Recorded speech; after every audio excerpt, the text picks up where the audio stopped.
Hello everybody, today is Friday, October 21st, 2022. As usual, it's me, Jake Baldino, here to talk about all the video game news that has been going on this week, and we got a lot of stuff. So let's just jump in. The first thing is a big surprise. Silent Hill, once again, exists. Yes, Konami came out and said they're making video games again, sort of, and announced a bunch of new Silent Hill stuff. Now, it's worth pointing out, as long as you don't have the memory of a goldfish, Konami has always had a lot of controversy in the gaming world, so I think all of this should be taken with a good heap of skepticism, but still, it seems like if you're a Silent Hill fan, there's a lot of stuff to chew on for different types of fans. They've specifically announced 4 new games. This is also surrounding the announcement of a new movie, Return to Silent Hill, from the director of the original Silent Hill movie, and Konami's kind of seemingly trying to build up a whole big thing here. But games-wise, there's a lot to talk about. First, and the least exciting for me, is Silent Hill Ascension. This seems to be like an interactive internet experience, like an ongoing thing. It's by a lot of people, Behavior Interactive,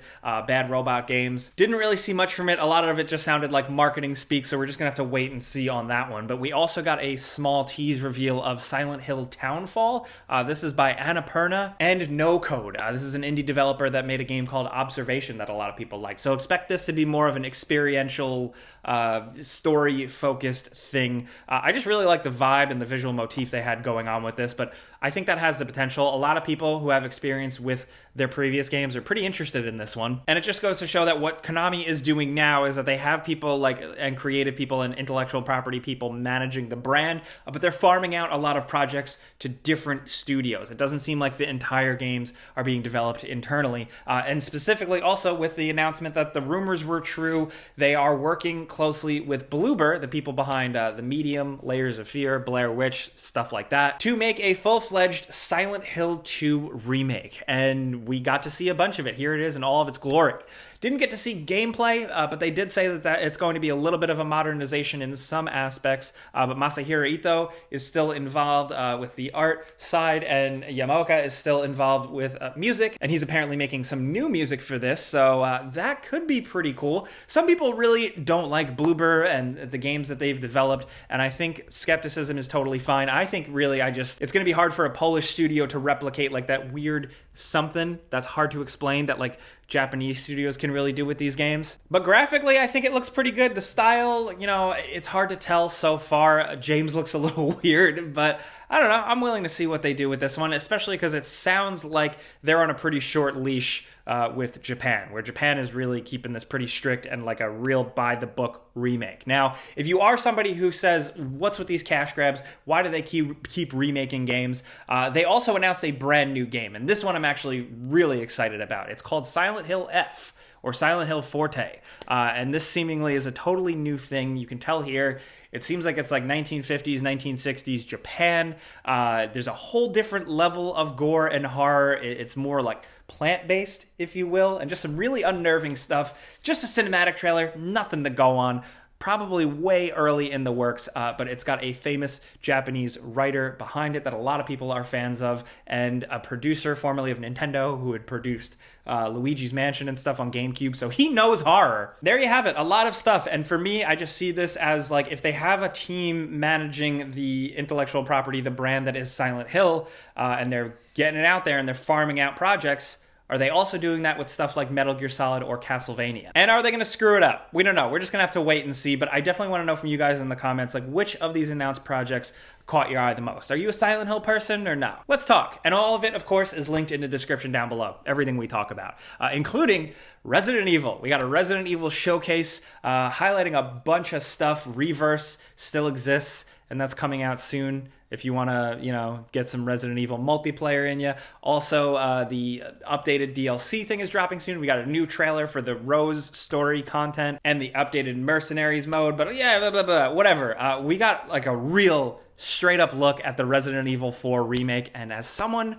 who was a little skeptical, this shit looks awesome. Like, this looks very good. It is very much like similar to Resident Evil 2, Resident Evil 3 remake, but like it seems like they got it figured out. There's some pretty good previews out there. Some people got to play with the game a little bit. I'll link a GameSpot one that did a good job explaining it down in the description. And it seems like it is very similar in a lot of ways, but different in some surprising ways. Like the first house, the first encounter is a little more complex. You go into the basement first.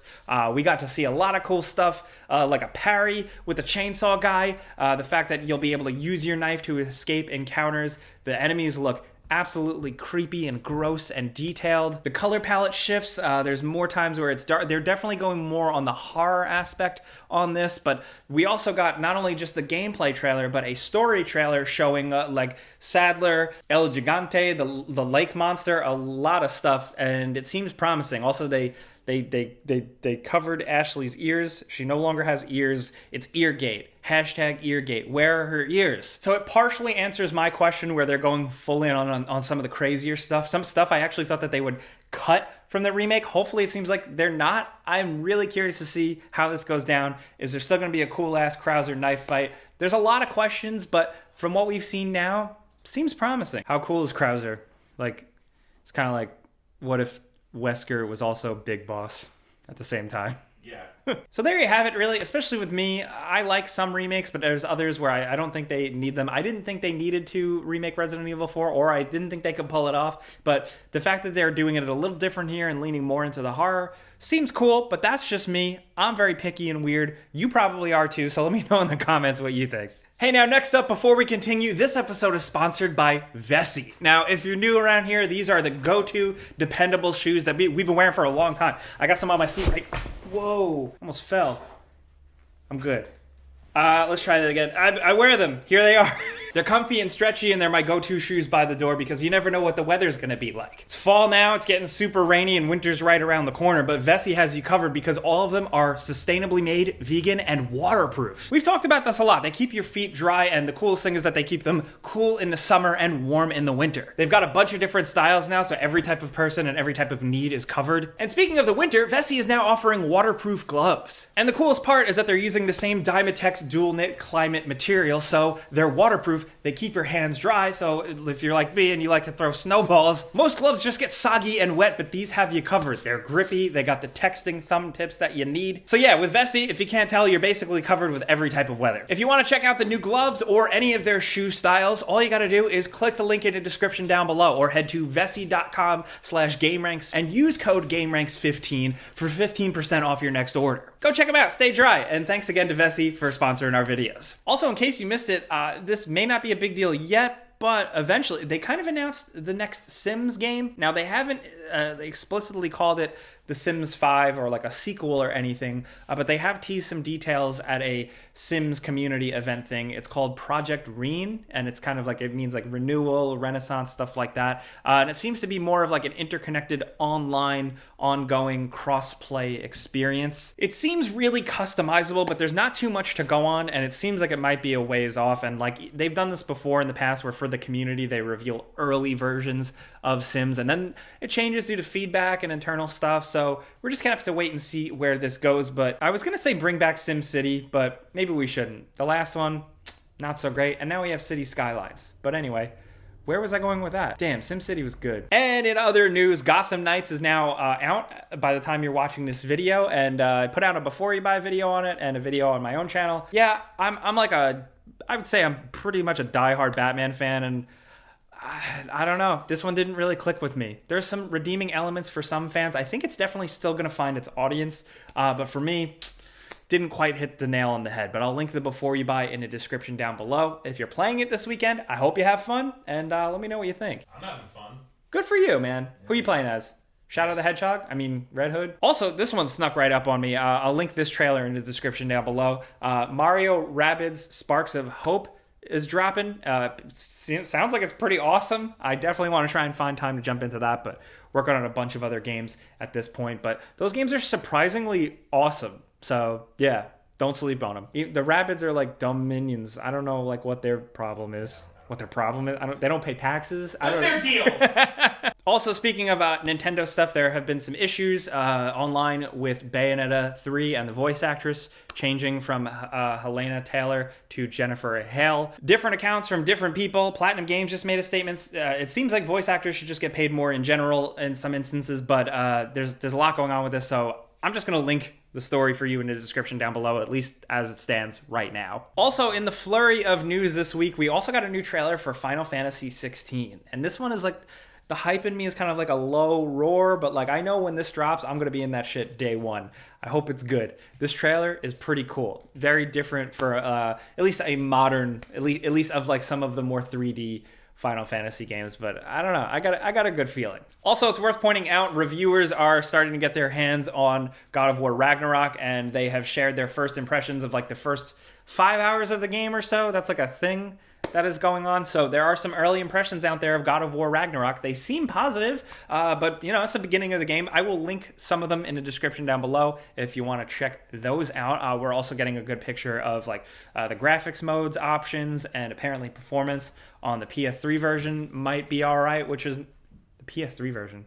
I meant the PS4 version. Apparently the performance on the PS4 version seems decent. I saw one place say that, so I'll link that down there if you want to read that. But also in like some wild rumor time, take this with a grain of salt, of course, but Insider Gaming and other people are suggesting that Marathon is coming back, one of Bungie's original games, and this is seemingly under the banner of what Bungie has said like a year or so ago, like first when they got investment from NetEase and then when they were purchased by Sony, that they are working on multiple things in different worlds, and it seems like Marathon is being turned into like a extraction loot based shooter. The word Tarkov has kind of been thrown around, where it's like about going in, it's tense, it's scary, you get the things and you try to keep them and stay alive, but with like a ton of customization, and you play like a cool Marathon looking guy robot, and games as a service elements. Like it's going to be an ongoing multiplayer thing. Also, apparently it's going to just have that good old fashioned Bungie style shooting, which like you can talk shit on Destiny all you want, but Bungie makes very good controlling shooters, so there's that. This is still early stuff, but I just thought it was interesting, especially for such an old brand as Marathon. That original game was pretty creepy. Super old school, but yeah, it's definitely, the new one's probably not going to be anything like that, but just thought it was interesting. Anyway, in other news, there's some Splinter Cell Remake news. The lead behind the project has left Ubisoft. Yes, David Grivell, the director on this new Splinter Cell project, has left Ubisoft in general after like 11 years. He's worked on a ton of Ubisoft games, but he bailed out. So there's that. A lot of you guys know I love Splinter Cell, so he sent me this article.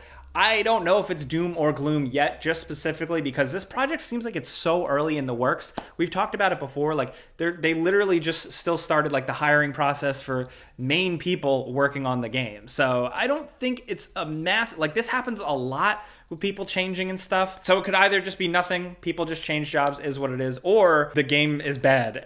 I don't know. You never know with this stuff. With something like this though, with Ubisoft and Splinter Cell at this point, all I expect is pain. But we'll see. And not pain like Max Payne, like pain. But that's all the video game news we got time for this week. We got to get back to work here. Got a lot of games to play and make videos on. So I just want to know what you guys are thinking about everything that's went down.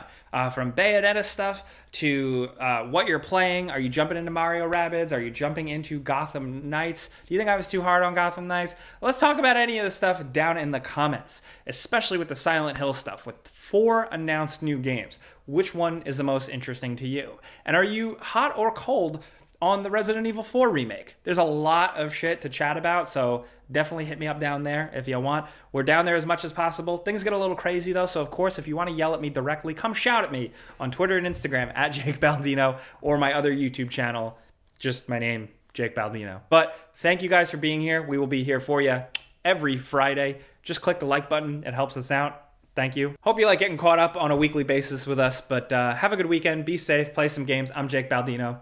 See you guys next time. Pizza's on me.